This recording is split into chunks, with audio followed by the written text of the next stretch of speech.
Ну що, готові до чогось новенького? Вітаю, друзі! З вами, як завжди, Олег, і до вашої уваги 18 найочікуваніших фантастичних серіалів другої половини 2026 та 2027 року. Серед них нові і високооціненні ліхтарі, нова екранізація роману Стівена Кінга, серіал зі всесвіту «Той, хто біжить по лезу», довгоочікувана екранізація культового роману Вільяма Гібсона «Нейромант», а також нові сезони «Темної матерії», «Асоки», «Фундації», «Фоллауту» та багатьох інших. Спокуха, усе буде окей. Тож подивіться, підпишіться та поставте палець угору, аби україномовний Ютуб звучав голосніше за усілякі російські помийки. Офігенно! Ще не бачив такої крутизни.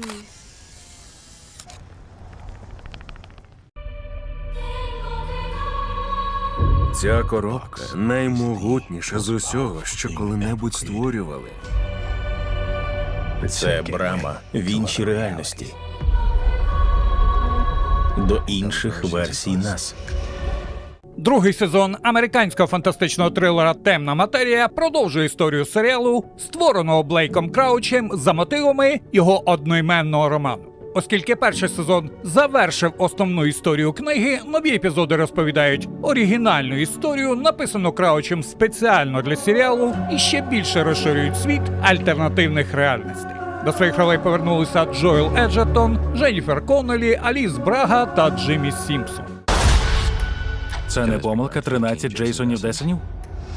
Ось цей. Нам потрібен саме він. Знайдімо його. За сюжетом другого сезону, після небезпечної подорожі крізь альтернативні світи, Джейсон Десен повернувся до родини, яка намагається знову жити нормальним життям. Однак його дедалі сильніше тягне до пристрою для переходу між реальностями, а Даніела починає підозрювати, що чоловік приховує від неї щось важливе.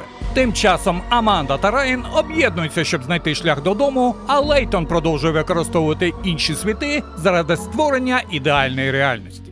Нова загроза змушує родину Десенів знову залишити звичне життя і вирушити в небезпечну невідомість крізь фантастичні світи. Чарлі! Мамо!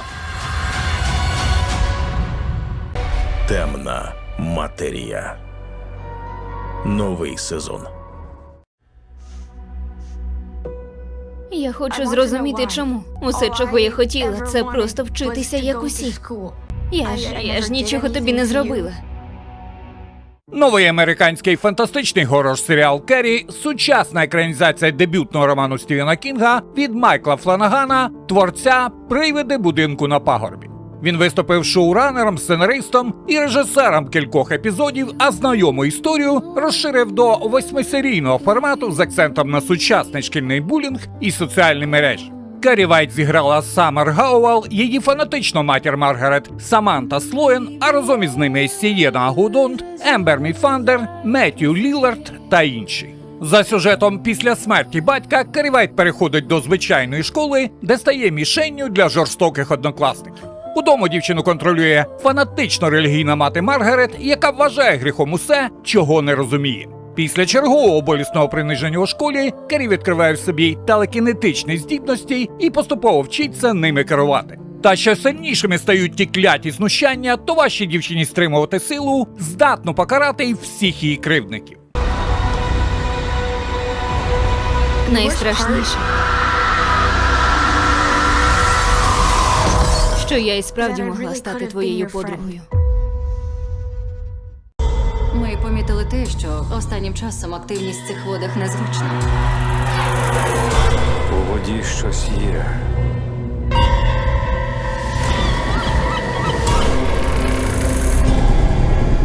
Канадський фантастичний міні-серіал «З глибини» створив Джесі Маккеон, який раніше працював над «Академією Амбрелла». Шестисерійна історія, яка знята серед суворих краєвидів Ньюфаундленду, поєднує місцеві легенди про морських чудовиськ із драмою про чоловіка, який намагається захистити свого сина і рідне містечко. Головну роль виконує Джош Гарнетт, а разом із ним знялися Маккензі Девіс, Чарлі Гітон, Наташа Генстріч та інші. За сюжетом, рибалка Келвін Пенні живе в невеликому містечку Ньюфаундленду і досі не може змиритися із загадковою смертю батька. Коли біля узбережжя з'являється невідома велетенська морська істота, його син Вейд починає страждати від моторошних симптомів. Щоб порятувати хлопця, Келвін об'єднується з морською дослідницею Фондою і намагається з'ясувати, що ховається під водою та як це пов'язано з давніми таємницями острова. Усі геть від води! Відійдіть від води! Репліканти. Вони забирали і забирали. Скільки ще? Доки в нас нічого не залишиться. Поки нас не залишиться. «Той, хто біжить по лезу» 2099 – американський фантастичний міні-серіал, який продовжує культову кіберпанкову франшизу, започатковану фільмом Рідлі Скотта, знятим за мотивами знаменитого роману Філіпа Діка «Чи мріють андроїди про електричних овець». Дія розгортається через 50 років після картини «Той, хто біжить по лезу» 2049 режисера Дені Вільньова і знову переносить глядачів до похмурого Лос-Анджелеса, де люди та репліканти намагаються співіснувати. Головні ролі виконали Мішель Йео та Гантер Шафер. За сюжетом, у 2099 році влада в Лос-Анджелесі належить реплікантам, які перемогли людей у війні та зробили їх громадянами другого сорту. Кора Змалку живе під чужими іменами і постійно переховується, але заради майбутнього свого брата погоджується прикинутися мисливицею нереплікантів. Працювати їй доводиться разом з Олвен, репліканткою, якій залишилося жити лише кілька днів. Все б нічого, та під час пошуків зниклих реплікантів напарниці дізнаються про таємницю, яка може зруйнувати встановлений у місті порядок. Старий світ вічно бореться за повернення. Люди хочуть повернути те, що у них забрали.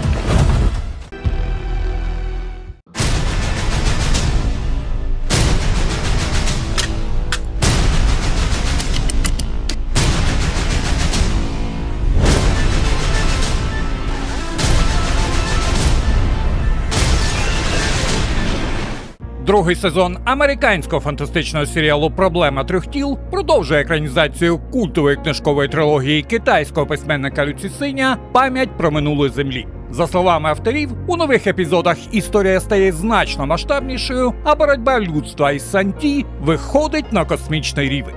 До акторського складу приєдналися Клаудія Думіт та зірка серіалу «Гра престолів» Алфі Аллен.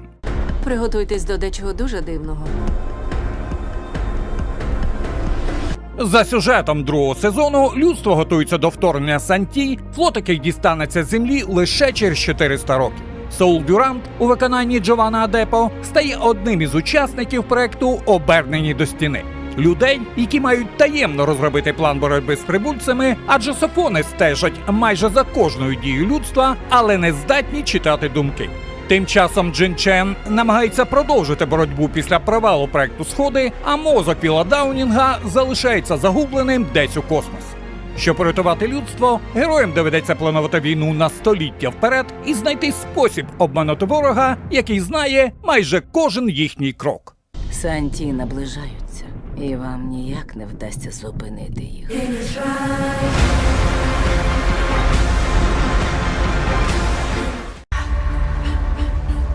Імперія крихка. Великі доми змагаються за контроль. Зараз саме час зміцнити трон і захистити імперію. Другий сезон американського фантастичного серіалу «Дюна. Пророцтво» продовжує історію сестер Валі та Тули Харконен, які за 10 тисяч років до появи Полу Атріда закладають основи майбутнього ордену Бене Гесеріт. Серіал створений за мотивами роману Брайана Герберта та Кевіна Джей Андерсона «Сестринство Дюни», а частина подій нового сезону розгортається на Аракісі. До своїх ролей повернулися Емілі Вотсон, Олівія Вільямс і Тревіс Фімел, а до акторського складу приєдналися Індіра Варма та Том Голландер. За сюжетом другого сезону Валя Харконен разом із принцесою Інес та Кейраном Атрідом прибуває на Аракіс, щоб з'ясувати, хто стоїть за таємничою силою Десмонда Гарта. Після смерті імператора Джавіко його дружина Наталія намагається втримати владу і об'єднується з Гартом у боротьбі проти сестринства. Тим часом заарештована Тула намагається зблизитися з Дезмондом, який виявився її сином, а через Лілу повертається Доротея, яка підбурює до бунту проти правління сестер Харконнен. Тепер Валі потрібно розкрити таємницю Аракіса і повернути контроль над сестринством, поки її вороги не зруйнували все, що вона створювала роками. Та наша влада над нею досі хитка. Я намагаюся захистити імперію. Доведеться йти на жертви. Що робить тебе таким особливим? Я найкращий майстер консолей. Я краду дані у кіберпросторі. Ну, давай перевіримо. Погнали. Нейромант – американський фантастичний серіал, створений за культовим романом Вільяма Гібсона, який став одним із головних творів кіберпанку та популяризував поняття кіберпростору. У центрі історії талановитий хакер Кейс, який разом із найманою вбивцею Молі береться за небезпечне пограбування загадкової корпоративної династії. Головні ролі виконали Калум Тернер, Бріана Міддлтон, Марк Стронг, Пітер Сарсгард і Клеманс Поазі. За сюжетом, Генрі Дорсет Кейс колись був одним із найкращих хакерів, але після спроби обікрасти своїх роботодавців, вони пошкодили його нервову систему та позбавили можливості підключатися до кіберпростору. Таємничий Армітедж пропонує вилікувати Кейса, якщо той допоможе йому здійснити майже неможливе пограбування. Працювати разом із хакером Армітедж доручає Молі – небезпечній найманці з кібернетичними імплантами. Разом вони мають проникнути в цифрові системи могутньої родини Тесі Ешбул. Все б нічого, та поступово з'ясовується, що Армітедж також виконує чужі накази. Справжнім замовником операції може виявитися штучний інтелект, який намагається звільнитися від обмежень своїх творців.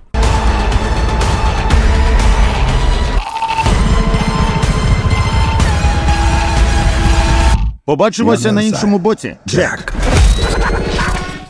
Громадяни славетної імперії, я повернувся. Я складав присягу захищати імперію.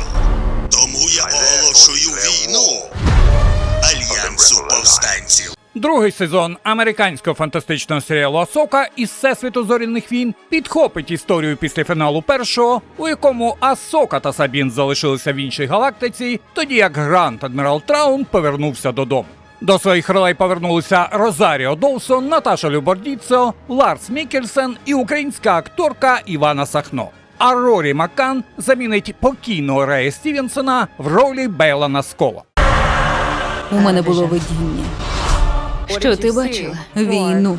За сюжетом другого сезону, опинившись на далекій планеті Перідеї з пошкодженим кораблем, Асока та Сабін шукатимуть спосіб повернутися до своєї галактики. Тим часом Траун разом із великими матерями спробує об'єднати залишки імперії та розпочати війну проти нової республіки. На Перідеї Шингаті переслідуватиме Асоку і Сабін, а Бейлан Скол продовжить пошуки могутньої сили, пов'язаної з давніми богами Мортіса. Саме ця таємниця може стати для Асоки не меншою загрозою, ніж повернення Гранд Адмірала Трауна. Джедай ти.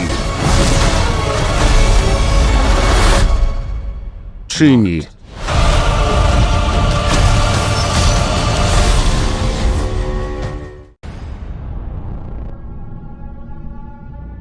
Я знаю, що насувається війна.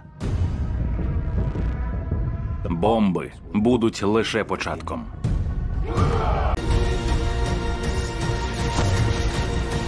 Третій сезон американського постапокаліптичного серіалу Fallout продовжує оригінальну історію у світі культової серії відеоігр компанії Bethesda. Сюжет розповідає, що сталося з Люсі, Максимусом та Купером Говардом після подорожі до Нью-Вегаса, де вони епічно повоювали проти батька Люсі, братерства Сталі та десятків кігтів смерті.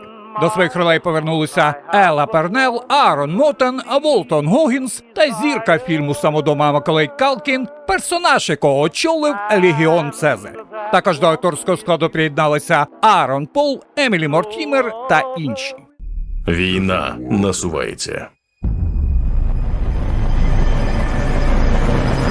За сюжетом третього сезону Люсі та Максимус залишаються у Нью-Вегасі, до якого наближається легіон на чолі з героєм Маколея Калкіна, який тепер називає себе Цезарем. На захист міста стає нова Каліфорнійська республіка, а містер Гаус, в ролі якого Джастін Теру, намагається використати нову війну у власних інтересах. Тим часом Купер Говард вирушає до Колорадо, де можуть перебувати його дружина та донька, а у сховищах Стеф запускає загадкову другу фазу плану корпорації Волтек. Братерство Сталі також готується до війни і починає роботу над Liberty Prime Alpha – гігантським бойовим роботом, здатним поставити на коліна усіх ворогів братерства. Я 200 років блукав пустищами. Виживав задля однієї мети – знайти родину. Fallout.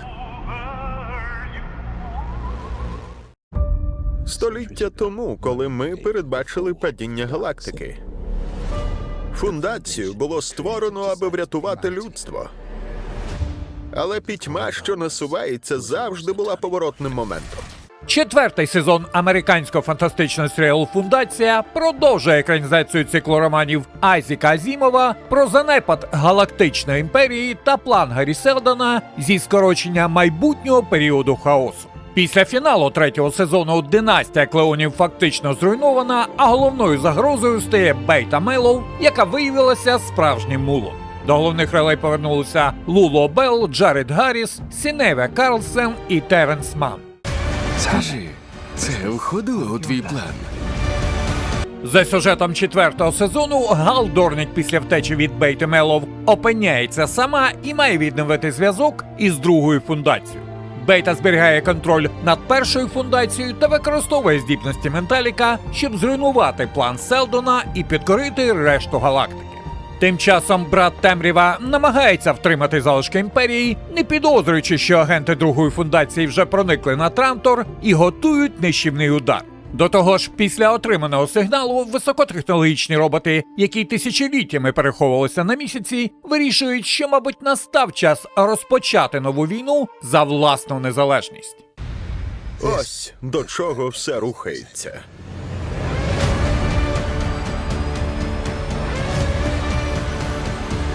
Фундація. Обіцяю тобі, люди створені, щоби виживати. Ми вміємо тримати удар.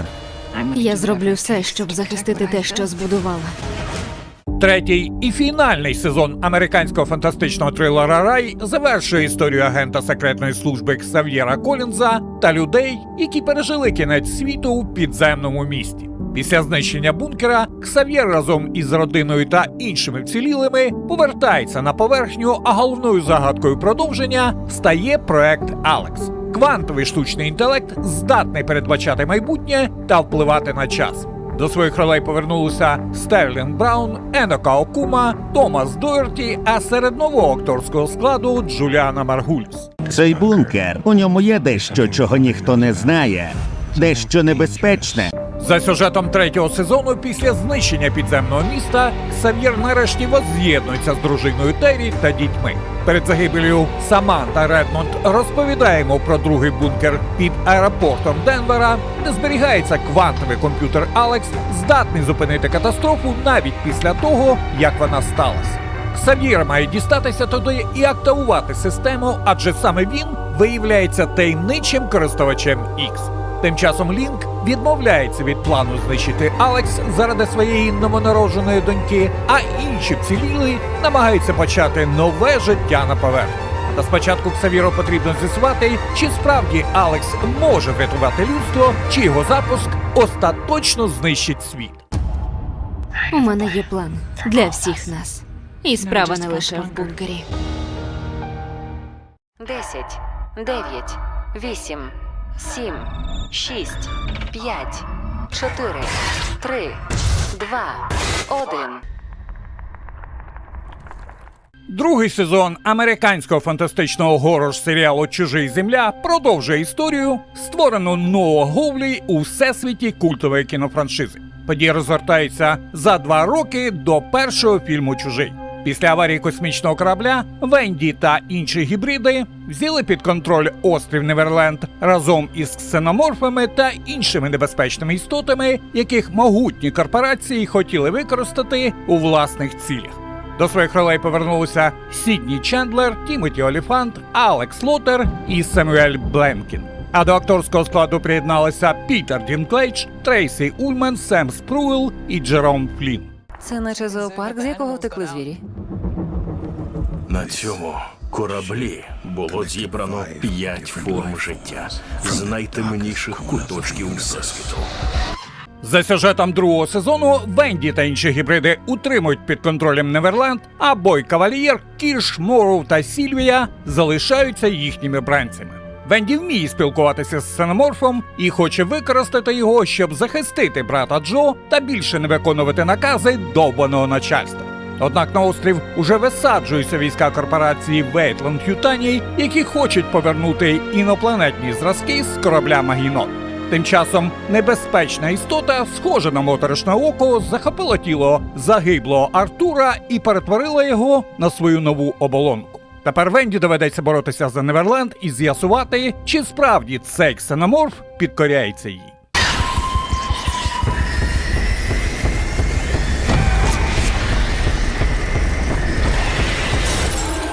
Чужий. Земля. Я Security Unit, або SEC Unit. Я був створений захищати і підкорятися людям, а люди – ідіоти. Однак тепер, коли я взламав свою програму, я можу робити усе, що заманеться, доки вони не дізнаються.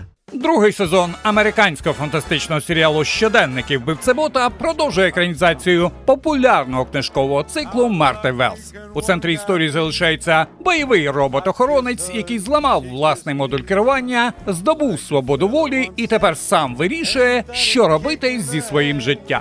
Після порятунку команди докторки Менси, вбивцебот вирушає на пошуки правди про кривавий інцидент зі свого минулого, хоча з більшим задоволенням він забив би на все і просто б дивився улюблені серіали. Головну роль знову виконує Олександр Шкашгорд, а разом із ним до серіалу повертаються Нома Думезвені, Девід Дасмалчан, Тамара Подемський та інші. Спокуха! Усе буде окей! За сюжетом другого сезону вбивцебот вирушає на гірничу станцію Раві Гарол К'ю, де колись вийшов із-під контролю та нібито вбив 57 людей. Він майже нічого не пам'ятає про ту бійню і хоче з'ясувати, що насправді сталося в кар'єрі Ганака. Дорогою вбивцебот знайомиться з Дат. Надзвичайно розумним, нахабним і дуже балакучим транспортним кораблем, який змінює його зовнішність та допомагає видати себе за людину з кібернетичними імплантами. Щоб непомітно потрапити на станцію, вбивцебот наймається охороняти 3 науковців, які хочуть повернути результати досліджень, викрадені їхнім колишнім роботодавцем. Все б нічого, та план, скоріш усього, знову піде через дупу.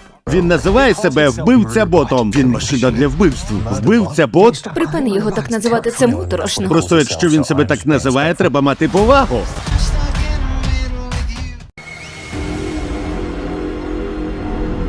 До того часу, як завтра зійде сонце,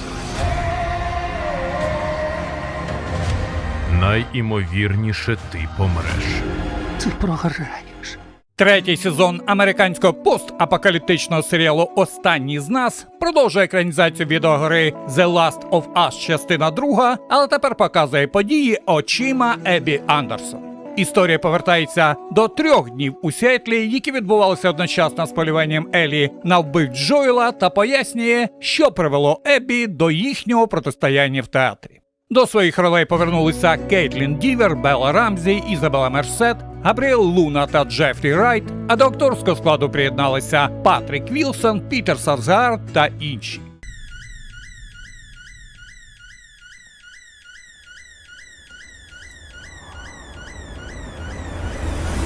За сюжетом 3-го сезону, після вбивства Джоела, Еббі повертається до Сіетла, де служить у Вашингтонському визвольному фронті під командуванням Айзека Діксона. Поки Айзек готує великий наступ на серафітів, Еббі дізнається, що її колишній коханий Оуен зник після сутички зі своїми побратимами і вирушає на його пошуки.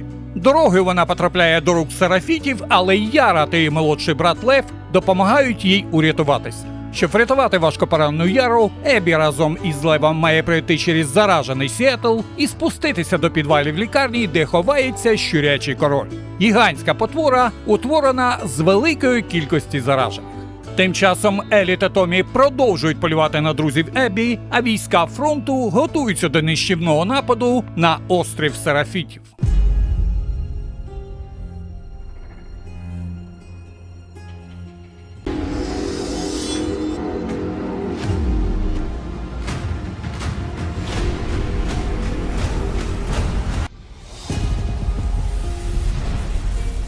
Останні з нас. Байдуже, чия правда, твоя чи моя. Згадає мене наш син чи ні. Він заслуговує мати хоч одного з батьків, хто ще нікого не вбивав. Четвертий і фінальний сезон американського фантастичного серіалу «Таємниця бункера» від шоуранера Грема Юста завершує екранізацію трилогії Гюгові про залишки людства, які століттями живуть у величезних підземних сховищах. У заключних епізодах боротьба Джуліети Ніколс виходить за межі бункера 18, а глядачі нарешті отримують відповіді на головні питання про деспотичну систему, яка контролює підземне поселення та світ на поверхні. Головну роль знову виконує Ребекка Фергюсон, а серед акторського складу Стів Зан, Джесіка Генвік, Ешлі Цукерман та Джесіка Браун Фінлей. Ти єдина, хто коли-небудь виходила назовні і вижила. За сюжетом четвертого сезону Джульєта разом із вцілілими мешканцями бункера 18 намагається знайти прихисток у бункері 17, поки система готується знищити всіх, хто відмовляється їй підкорятися. Тим часом у головному центрі керування починається боротьба, від якої залежить доля всіх підземних поселень. Розуміючи, що жоден бункер більше не буде безпечним, Джульєта вирішує вивести людей на поверхню та провести їх крізь отруєну зону. Тепер вона нарешті має остаточно з'ясувати, чи справді весь світ мертвий, чи мешканців століттями утримали під землею за допомогою брехні. Питання, які вона ставить, призведуть нас до смерті. Є дещо, що я маю зробити – захистити усіх. Ти зробила свій вибір. Ти помреш. Щастя – це стан душі. Другий сезон американського фантастичного трилера «Єдина» від творця «Пуститися берега» та «Краще позвоніть Солу» Вінса Гіллігана продовжує історію письменниці Керол Стурки, яку не змінив загадковий вірус, що об'єднав майже все людство в єдиний щасливий колективний розум. Apple замовила продовження ще до виходу першого сезону, а Гілліган знову виступає шоуранером і головним сценаристом. Головну роль знову виконує Рей Сігорн, а серед акторського складу Кароліна Видра, Карлос Мануель Везга та Самба Шуте. Нам здається, що зараз усі розмови про вас. Маєте якісь запитання, Керол? Якого біса?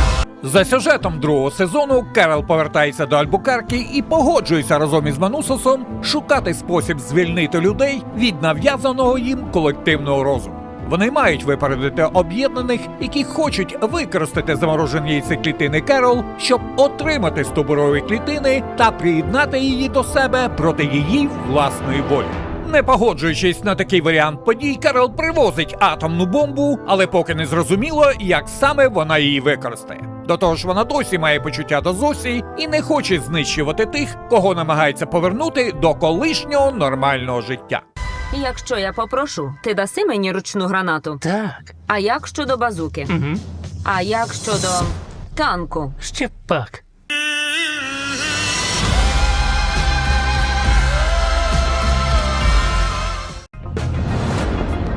Я даю згоду розділити мої спогади між моїм життям на роботі та моїм особистим життям. Ідіть ви, містере Мілчик. Третій сезон американського фантастичного трилера «Зрив» від творця Дена Еріксона та продюсера Бена Стілера продовжує історію працівників загадкової корпорації «Люмон», яким розділили спогади на робочі та особисті. Протистояння героїв з компанією виходить на новий рівень, а конфлікт між двома версіями кожного з них стає ще гострішим. До головних ролей повернулися Адам Скотт, Брід Лауер, Зак Черрі, Трамел Тілман, Дічен Лакмен і Патріція Аркет. Марк! Марк! За сюжетом третього сезону внутрішня особистість Марка залишається в Люмон разом із Геллі, тоді як Джема опиняється по інший бік дверей і намагається знайти вихід. Після відкритого бунту компанія починає полювання на Марка та його друзів, щоб не допустити розголошення правди про експерименти над Джемою. Тим часом зовнішній Марк має знайти спосіб урятувати дружину, хоча його внутрішня версія більше не хоче жертвувати власним життям заради людини, якої не пам'ятає. А Гелі доведеться остаточно вирішити, ким вона є – спадкоємицею Люмон чи однією з тих, кого корпорація позбавила свободи.